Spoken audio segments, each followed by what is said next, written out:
It's okay to love your darkness and still love yourself. It doesn't make you a bad person, it makes you a whole one. And today we are talking about Scythe and Sparrow by Bryn Weaver, the third and final book in the Ruinous Trilogy. Yeah. Uh-huh. I, I mean, book one is the one that kind of like catapulted our podcast. So, Yeah, that's true. you wanna start, or do you want me to start? I want you to start. I want you to start. Okay. So first off, summary. Third book in the trilogy. This is about the youngest brother, Fionn. Fionn. I don't know how you say his name. I call him Finn. Fionn, whatever. F dude. And just about him trying to live in the shadows of his brothers, essentially. And then finding his person. And then doing something really fucking stupid. And then getting his happily ever after. That was probably the worst summary ever, but I mean, it works. so you were right. I definitely enjoyed this way more than Leather and Lark. Leather and Lark Yes. just needs to be burned. No. I don't. I think. I feel like this is the opposite end of the spectrum of Butcher and Blackbird. So I did two things when I went into this book. I didn't have Mhm. high expectations and I completely disassociated it from the rest of the series. I was like, you're Yeah. just going in to read a brand new book. You don't know anything about it. And I enjoyed it. I liked Rose and the banter and all the things, but I feel like with Butcher and Blackbird, they were seasoned killers, and in here, they don't know what they're doing. I know, it's so fun. And so I kind of liked that end of the spectrum of Yeah. they know that they have darkness within them. They know that they need to do these things or want to do these things or trying to fight these things as Fionn is trying to do. Yeah. And they're just like stumbling through it together. Yeah. So, yes, I enjoyed it way more than Leather and Lark, but it's still not as good as Butcher and Blackbird. No, I agree with that. I I don't know that Butcher and Blackbird will ever be like, I don't know that we're ever going to find a book that meets those same like not expectations, but like I don't know. I feel like Butcher and Blackbird like gets this special place in the dark romance genre or on this podcast or like for readers because it was the first of its kind. Like she created something brand new and she did it so expertly well. It's like the only thing I can think about comparing it to is like the first time you like have sex or the first time like you like try something for the very first time and you get like this incredible experience and like nothing's ever going to well, the first time you have sex is probably terrible, so that's a terrible analogy. I guess it depends on who you're having sex with. Well, that's true, that is true. I guess not everybody has a terrible first time. Like I can't think of any, like the first time you get high. Like, like I can't think of something that would like parallel it. But I feel like she's just not going to be able to top how amazing that book was. And I think Scythe and Sparrow was incredible and I loved it. And I loved like what you were saying where it's the total opposite end of the spectrum. Like Mhm. that's where you got so much humor. And that, I mean, it was just, I don't know. It was so fun. It was so fun. It was. I really liked their development. I really liked Rose, except for when Yeah. she did stupid shit. Yeah. I guess you're right. Like nothing, she's never going to be able to top it. Nothing is going to be that way. But I also feel, and this is just my own personal opinion, and I don't think that it's necessarily always a bad thing, but I can feel the difference in her writing from the first one to the second one when she went from indie to traditional. And I feel like that makes a difference because, again, I'm just speculating. I didn't like Leather and Lark. I think you're one of the only people, Jen, that I know that liked Leather and Lark that actually read it. Not a lot of people did, and I wonder because of that shift. And then she's like, okay, let me go back to my roots because I feel like she went back to her roots Yeah. in the third Agreed. one. And so, I mean, it's just a learning experience, but yeah, except for when Fionn called Leander. Well, I don't know why the fuck he called Leander to begin with. It was the stupidest thing ever. I mean, I did not like that either, but I think something needed to happen outside of Rose for him to embrace like that dark side and to be okay with it. And that's what he got from working with Leander. And I feel like if he hadn't had that experience separate from Rose, you know, he could have, I don't know, I could see it building resentment in the relationship later on potentially if he's never gets comfortable with that dark side except for protecting her, because then it's, well, if you would just stop, then I wouldn't Yeah. have to do this that I'm not comfortable with. Where when, you know, working with Leander, he was able to kind of embrace it, still protecting her, but he did it for so long. I feel like he finally came to terms with like who he is as a person. I concede that to you. So it's not as stupid. But in the moment, I'm like, really, out of everybody you could have called. I wasn't thinking that way. I was just thinking, you're trying to sabotage this Yeah. because you're afraid. Yeah. No, I definitely think it was him looking for a way out that didn't give him like another option, because I think, you know, he could have called Lachlan and Lachlan probably could have figured something out. They should have just burned the whole building down, is what they should have did. Well, that's certainly true. Look at us here planning a fake murder. We're just going to burn the building down. Like, all evidence is gone. You're good. Like, what more do you want? Well, I mean, yeah. I feel like, yeah. This is I was just thinking like, you know, you'd have to probably like remove their teeth Oh, at I wasn't least. going that far. Yeah. I mean, he For could, that body can be identified. It's a haunted house, right? Yeah, I think so. Oh, yeah, it was. So it was, I was like, I was going to start it last night, but I was like, the other day, I was like, oh, you'll start it the night before and it'll be fine and you'll just force yourself to read it. I was like, no, I had to start it the night before because I was like, if I don't like this book, I cannot do it in one setting. And I read about 75% of the book. Yeah. I did. I mean, I loved it. I enjoyed it. I listened to it. The audiobook was really great. Barbara was Oh fantastic. my gosh. Yes.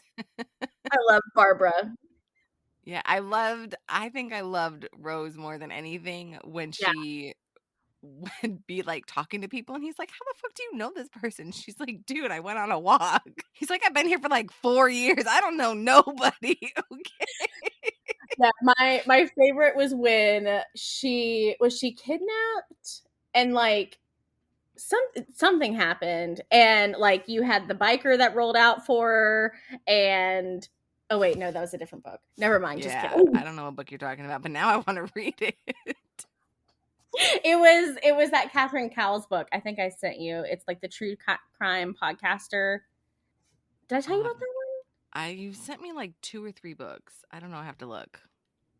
I don't know that you would enjoy it because it is a very like contemporary romance, but I really liked the thriller true crime aspect. Anyway, I'm going off on a tangent. No, it's okay. I Yes, mean, this was I agree. I felt like this was way contemporary. I mean, yeah, Yeah, there I was mean, torture, Jen, torture. what? Reading contemporary. Oh my god. I know. But I did it and I chuckled. I And don't know that this could fall into contemporary when they accidentally like skewer somebody on a picket fence. I mean, technically he did that himself, okay? They didn't do anything. They're just like, go run around. We'll come find you, okay? That was totally kismet, okay? That was happen chance. Like nothing. They didn't plan that. Nothing. Oh man, it was so great though. It was a good chuckle. It was. I like how she I didn't. Okay, totally random. This is probably gonna be really stupid. Maybe I shouldn't say it, or I might cut it out. I don't know. I had no idea that there was such thing as a cum kink. Like that Oh was yeah, new. yeah, Maybe I haven't read anything, or it hadn't been named in a lot of the things that I had read. But I was like, "What? That's a thing?"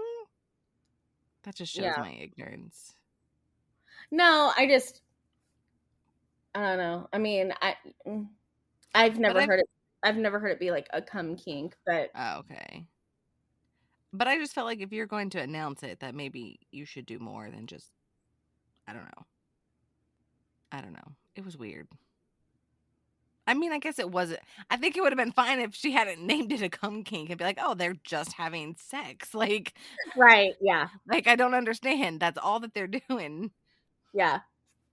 So it was a thing. The sex swing was really funny. Sex Swing was great. The knitting was great too. Yeah, it She's like, was. "I saw your dolly, Do- doily." doily. She's like, "I met her when I went down the street to the such and such and did the such and such," and then Yeah.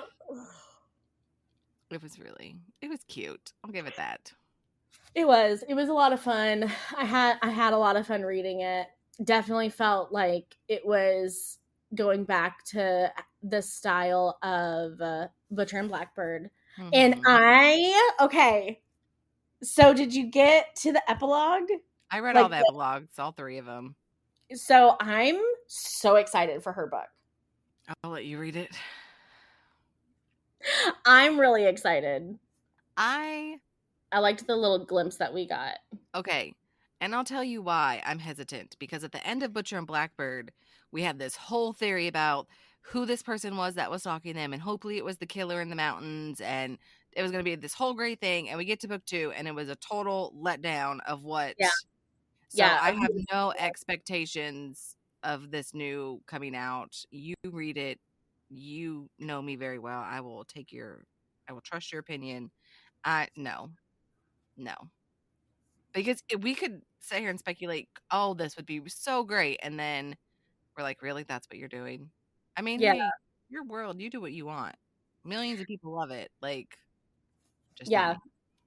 No, I don't disagree with that. I feel like sometimes like theory spiraling and like Easter egg finding and that kind of thing can really end up like causing readers to be disappointed. I think Mhm. that's honestly a lot of what Crescent City and like Iron Flames problems were I is can see that.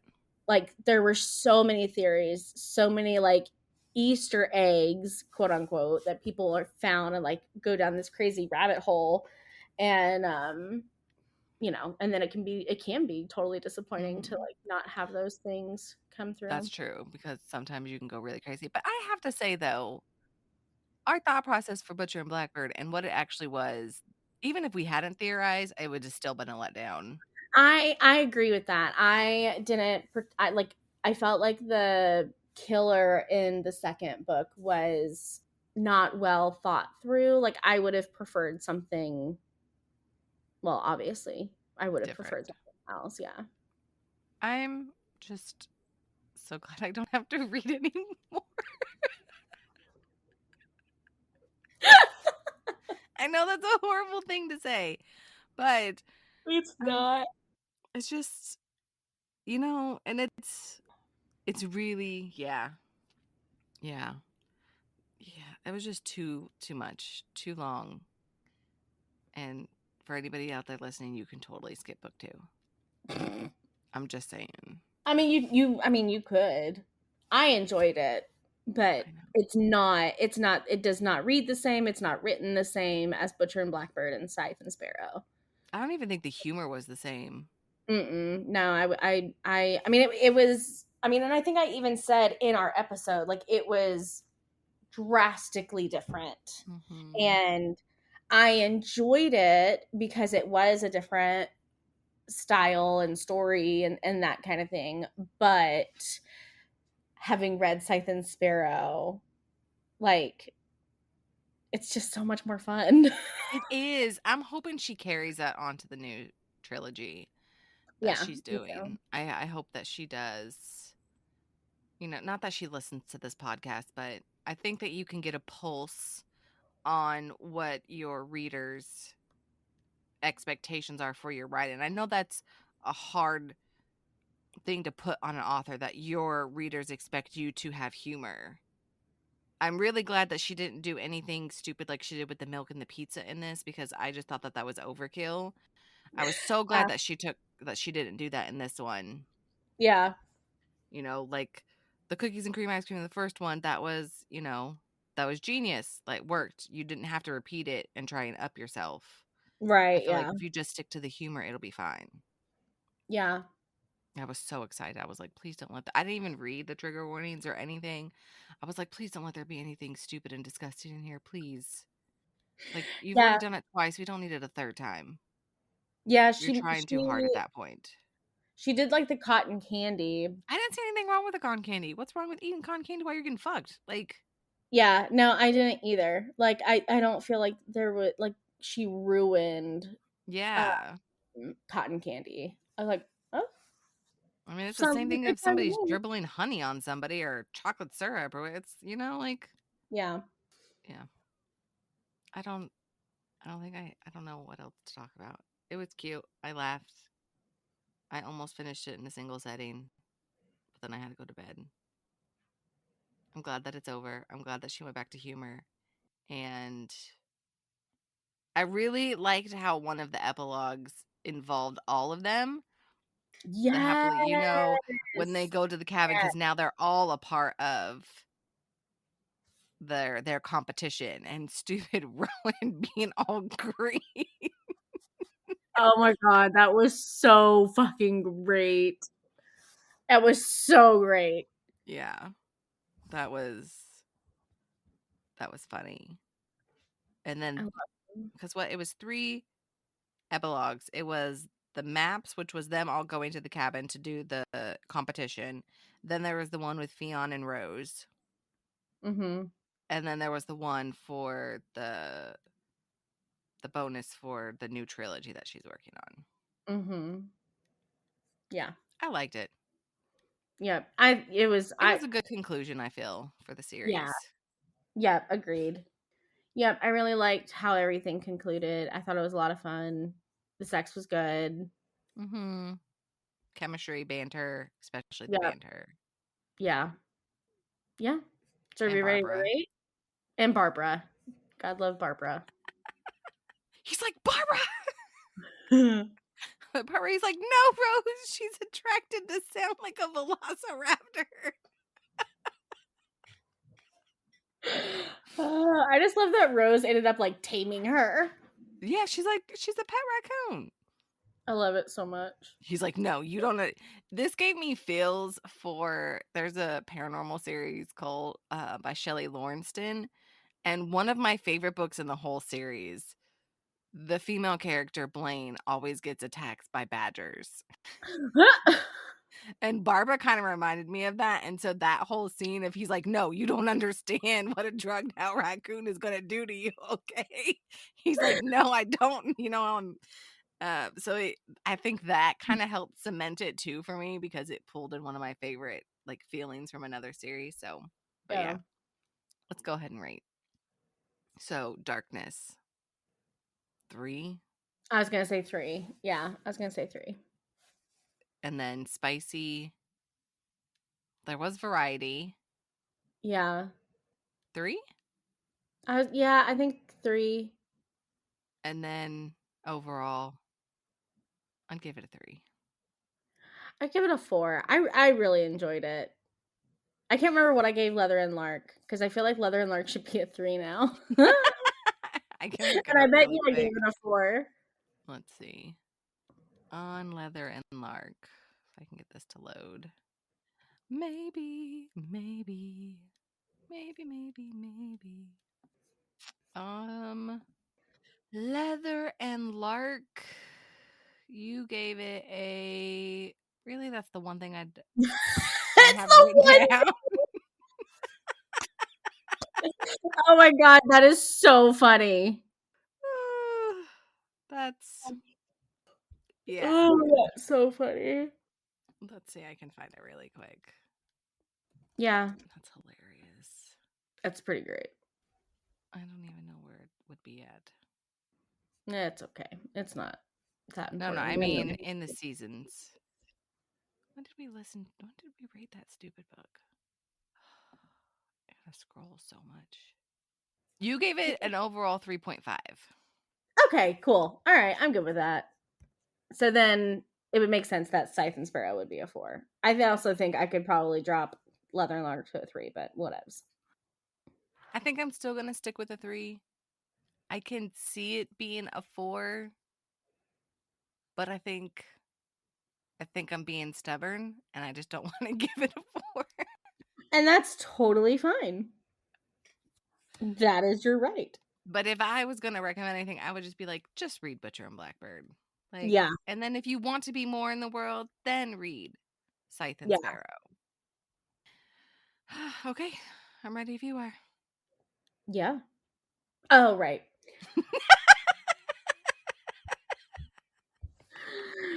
Oh, man. All right, That was great. listeners. Yeah, I know. All right, listeners, let us know. Have you read all 3 books? What would you rate the final? And are you looking forward to the next trilogy that Bryn Weaver has planned? Let us know on Instagram at Bones of the Story, and we will see you next time. Thank you for joining us on the journey into the shadows of love, where dark romance stories come to light. We hope you enjoyed this episode of Bones of the Story as much as we did. If you did, don't forget to subscribe and leave a review. Your feedback means the world to us. And to stay updated on all things dark romance, follow us on social media. You can find us on Instagram, TikTok, and YouTube. We'd also love to hear from you. Share your thoughts, ideas, or even your own dark romance stories with us. Drop us a line at bonesofthestory@gmail.com. Remember, our next tantalizing episode is just around the corner, so keep your hearts open and your senses sharp. Until then, embrace the darkness and let the stories continue to stir your deepest desires. This is Misty And Jenn, signing off from Bones of the Story.